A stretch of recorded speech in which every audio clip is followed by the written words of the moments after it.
स्वागत है आपको एक बार फिर से मेरे YouTube चैनल पर। तो आज क्लास 12 के रसायन विज्ञान चैप्टर 5 का यह 6वां भाग है। यदि इसके पिछले भाग आप नहीं देखे होंगे तो प्लेलिस्ट में वीडियो है, वहां से जाकर के वीडियो को देख सकते हैं। तो पिछले भाग में हम लोग पढ़े थे उत्प्रेरक का सिद्धांत। उत्प्रेरक का कितना सिद्धांत होता है, तो उत्प्रेरक के कितने सिद्धांत बताया गया था। तो उत्प्रेरक के 3 सिद्धांत होते हैं। पहला का नाम है माध्यमिक यौगिक का सिद्धांत, और दूसरा का नाम है अधिशोषण का सिद्धांत, और तीसरा का नाम है आधुनिक सिद्धांत। तो इन तीनों में से एक सिद्धांत के बारे में बताया जा चुका है। यदि आप नहीं जानते हैं तो इस भाग में रिवीजन कर दिया जाएगा, जिससे आपको समझ में आ जाएगा। तो माध्यमिक यौगिक का सिद्धांत क्या है, तो इसका खोज किसने किए थे, किस सन में खोज हुआ था, इसके बारे में आप सभी विद्यार्थी समझिए। अब यहाँ लिखेंगे, इस सिद्धांत का प्रतिपादन क्लीमेंट तथा डेसार्व ने सन 1806 ईस्वी में किया था। मतलब माध्यमिक यौगिक का जो सिद्धांत है उसका जो प्रतिपादन किसने किए थे, तो क्लीमेंट तथा डेसार्व ने किस सन में 1806 ईस्वी में किया था। और इस सिद्धांत के अनुसार अब इसी जो नियम लिखा गया है, इस नियम को आप लोग ध्यान से समझेंगे, एक एक लाइन परिभाषा को। अब यहाँ लिखा गया है, अभिकारकों में से एक अभिकारक और उत्प्रेरक परस्पर संयोग करके एक माध्यमिक यौगिक बनाते हैं। तो ध्यान दीजिएगा यहाँ पर, तो अभिकारकों में से एक अभिकारक, मतलब यहाँ A प्लस बी जो है अभिकारक है, C जो है उत्प्रेरक है। तो A और B जो है C के उपस्थित में जब गर्म हुआ तो क्या बना है, A भी बना है। तो C क्या कार्य किया है, तो उत्प्रेरक का कार्य किया है। अब इस अभिकारक में से कोई एक अभिकारक ले सकते हैं, या A को ले सकते हैं या किसको, B को ले सकते हैं। तो अब यह A जो है किसके साथ लेगा, उत्प्रेरक के साथ। अब ध्यान दीजिएगा, A और C मतलब यह अभिकारक है और यह क्या है, उत्प्रेरक है। अब इसके साथ जब संयोग करता है तो एक माध्यमिक यौगिक बनाता है। क्या बनाता है, माध्यमिक यौगिक बनाते हैं। तो माध्यमिक यौगिक बनाते हैं, फिर यह माध्यमिक यौगिक दूसरे माध्यमिक यौगिक से क्या करेगा, क्रिया करके उत्पाद देता है, तथा उत्प्रेरक क्या होगा, अलग हो जाएगा। तो अब यहाँ पे जो AC है, अब यहाँ AC को नोट कर लिया गया। अब यहाँ बचा B। अब B के साथ जब क्रिया करता है तो यह बना आपका उत्पाद, और उसमें जो है उत्प्रेरक क्या हो गया, अलग हो गया। तो समझ में आ गया होगा यह सिद्धांत। बस थोड़ा सा आपको ध्यान देंगे, आपको समझ में आ जाएगा। तो पहले आप सभी विद्यार्थी से नोट कीजिए, 2 बार पढ़िए, और यह जो लिखा गया समीकरण, इस समीकरण के बारे में अच्छे से समझिए, आपको पूरा समझ में आ जाएगा। अब हम लोग पढ़ेंगे अधिशोषण का सिद्धांत।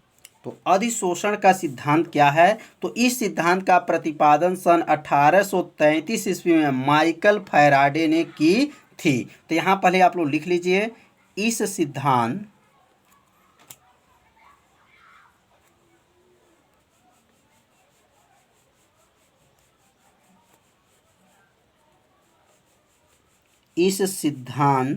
का प्रतिपादन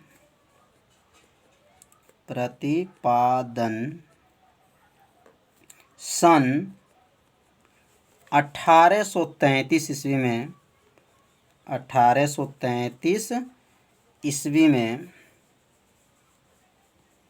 माइकल फैराडे ने किया था। किसने, माइकल फैराडे।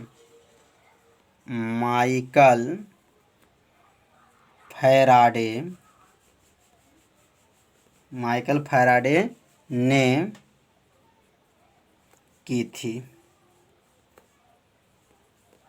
तो इस सिद्धांत मतलब अधिशोषण सिद्धांत का प्रतिपादन किसने किए थे, तो माइकल फैराडे ने की थी। किस सन में, 1833 ईस्वी में। अब इस सिद्धांत के अनुसार,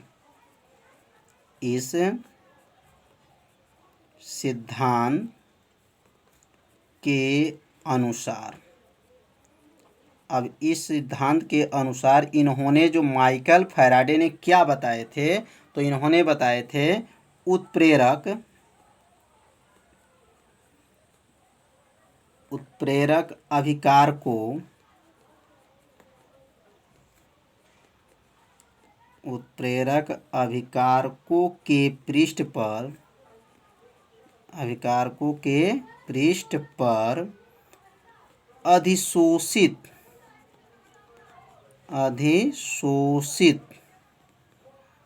हो जाते हैं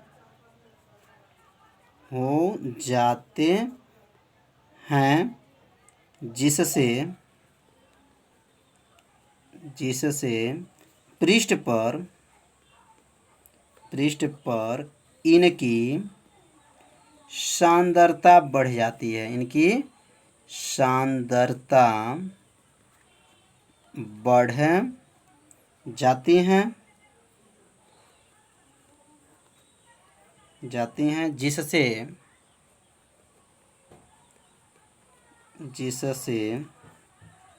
अभिक्रिया का वेग अभिक्रिया का क्या होगा? वेग।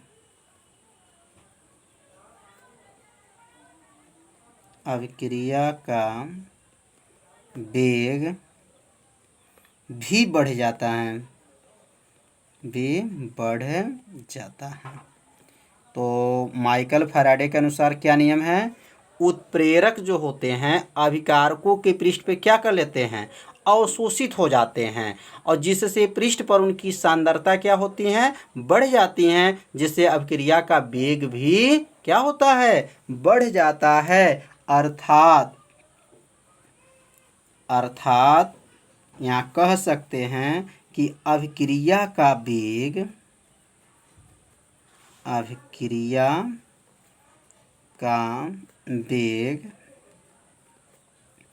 अनकर्मानुपाती सांद्रता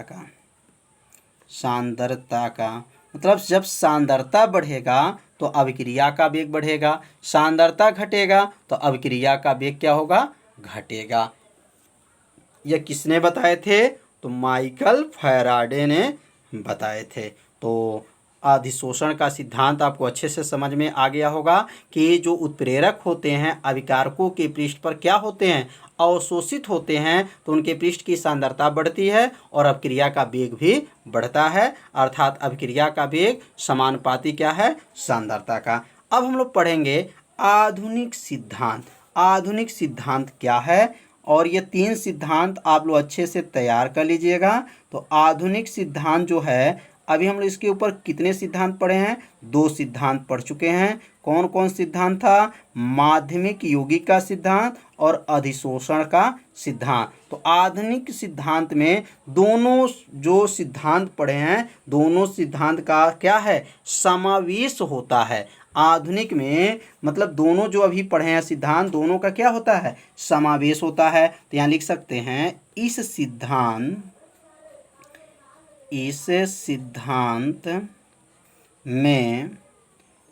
सिद्धांत में माध्यमिक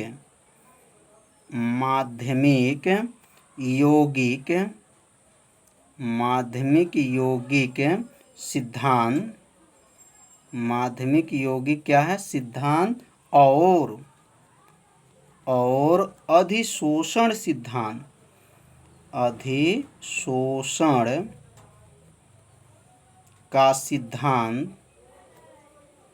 और अधिशोषण का सिद्धांत दोनों का क्या होता है? समावेश होता है। दोनों का समावेश होता है। मतलब आधुनिक जो होता है, आधुनिक जो सिद्धांत है, इस सिद्धांत में माध्यमिक यौगिक सिद्धांत और अधिशोषण सिद्धांत दोनों क्या होता है? समावेश होता है। मतलब दोनों का सिद्धांत इसके अंदर होता है। इस सिद्धांत में यहाँ लिख सकते हैं इस सिद्धांत में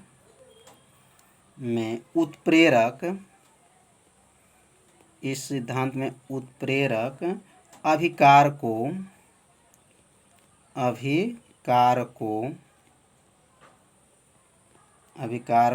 के पृष्ठ पर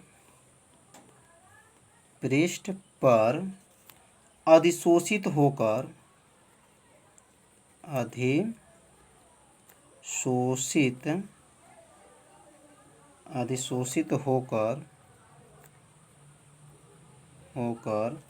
अधिशोषित माध्यमिक यौगिक बनाता है। क्या बनाता है? अधिशोषित माध्यमिक यौगिक बनाता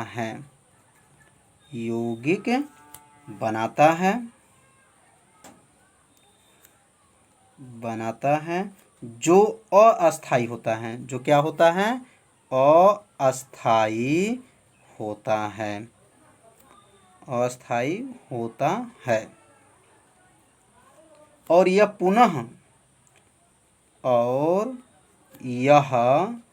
पुनः क्या होता है? उत्पाद में बदल जाता है। पुनः उत्पाद में क्या होता है? बदल जाता है।